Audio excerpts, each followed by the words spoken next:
All right, let's jump right in. We're going to talk about this one molecule. It's a huge player in how your body functions, but honestly, it flies under the radar for most of us. I'm talking about arginine. And believe me, it is so much more than just another amino acid. So, what if I told you there's a single molecule that could help boost your blood flow, ramp up your immune system, and speed up healing? Sounds kind of like a superpower, right? Well, it exists, and that's exactly what we're diving into today. Okay, so to really get arginine, you have to understand this one weird term. It's conditionally essential. What does that even mean? Well, think of it like this. On a normal chill day, your body's like, I got this, and makes all the arginine it needs. But the moment you get sick or injured or you're just under a ton of stress, suddenly your body can't keep up. The demand just goes through the roof, and you have to start getting it from your food. And that leads us to arginine's claim to fame, really the secret to its power. It's the starting ingredient for one of the most critical signaling molecules in your entire body. I'm talking about nitric oxide. The conversion process is actually super straightforward. Your body takes some L-Arginine, and then this enzyme, let's just call it NOS to keep it simple, gets to work. And boom, you get two things, our superstar molecule, nitric oxide, and a bonus amino acid called citrulline. It's a perfect example of your body's amazing chemistry, turning one thing into something totally different. So what's the big deal with nitric oxide? Well, here's the bottom line. It's the molecule that literally tells your blood vessels to chill out and relax. Imagine your arteries are like tight hoses. Nitric oxide signals them to widen up. This means better blood flow, lower blood pressure. It is absolutely fundamental for a healthy heart and circulation. But here's where it gets really interesting.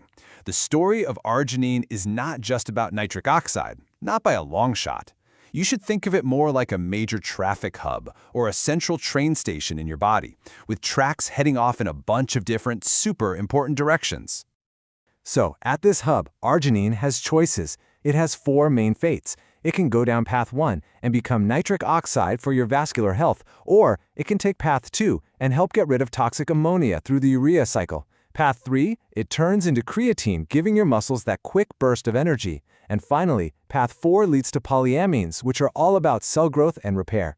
It's incredible, right? 4 totally different jobs, all from the same starting point. Now, nowhere is this choice more fascinating than in your immune system. This quote just nails it. The fate of arginine within macrophages determines whether these remarkable cells function as warriors that destroy or healers that restore. Wow! It can be a warrior or a healer, depending on what the body needs. Okay, let's unpack that. When you're under attack from some bug, your warrior immune cells, the M1 macrophages, grab arginine and crank out tons of nitric oxide. This stuff is literally poison to pathogens. But once the fight is won, the healer cells, the M2 macrophages, step in. They take that same arginine, but send it down a different path to make polyamines, which are the building blocks for tissue repair. It's this brilliant metabolic switch. The same molecule fuels both the battle and the cleanup crew.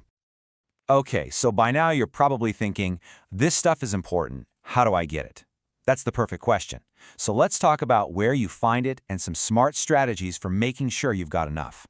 First and foremost, look to your food. Any high-protein food is going to be a good bet. Animal sources, turkey, chicken, salmon, they're loaded with it. But don't sleep on the plant-based options. Pumpkin seeds are an absolute powerhouse. Peanuts, lentils, soybeans, all fantastic sources. This brings us to something that might seem kinda weird, especially if you look at supplements. If arginine is the direct source for nitric oxide, why on earth are so many supplements for, say, athletic performance packed with L-citrulline instead? It seems counterintuitive, right? Okay, here's the secret. When you swallow an L-Arginine pill, it has to go through your gut and liver first. Think of it like a really aggressive toll booth. A big portion of it gets broken down and never even makes it into your main circulation. This is called first-pass metabolism. But L-citrulline, it's smarter. It has like an easy pass. It sails right past the liver, goes to the kidneys, and then gets converted into arginine. So weirdly enough, taking citrulline is a more efficient way to boost your body's arginine levels than taking arginine directly. And we're not talking a small amount here.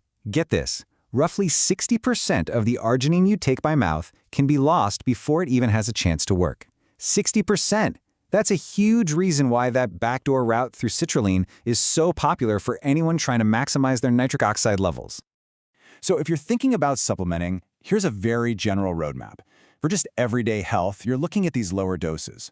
For athletes trying to boost performance, the numbers creep up a bit, and you'll often see citrulline being the preferred choice. But, and this is super important, those really high, clinical-level doses, that's something you only ever do with a doctor's supervision, period.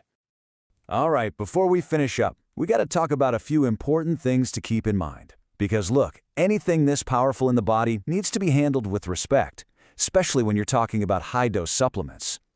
First up, and this is a big one for a lot of people, is the herpes connection. The herpes simplex virus, the one that causes cold sores, it literally needs arginine to make copies of itself. To put it simply, arginine is like fuel for the virus. So what happens is this kind of biological tug-of-war between arginine and another amino acid, L-lysine. They basically compete with each other. Lysine gets in the way and makes it harder for the virus to use arginine. That's why you'll often hear that people who get cold sores should up their lysine, think dairy, fish, and maybe go easy on high arginine foods like nuts and chocolate, especially if they feel an outbreak coming on. You also want to be aware of potential side effects, especially if you're taking higher doses. We're talking over 9 grams a day.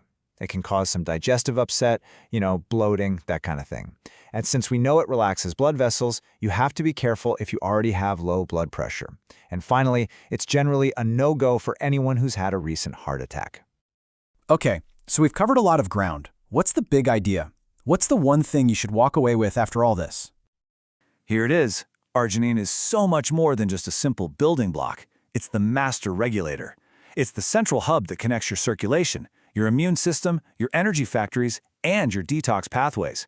It's the foreman on the job site, directing traffic between all these critical systems. And that leaves me with one final question for you. Right this second, as you're listening to my voice, arginine is making decisions inside your body.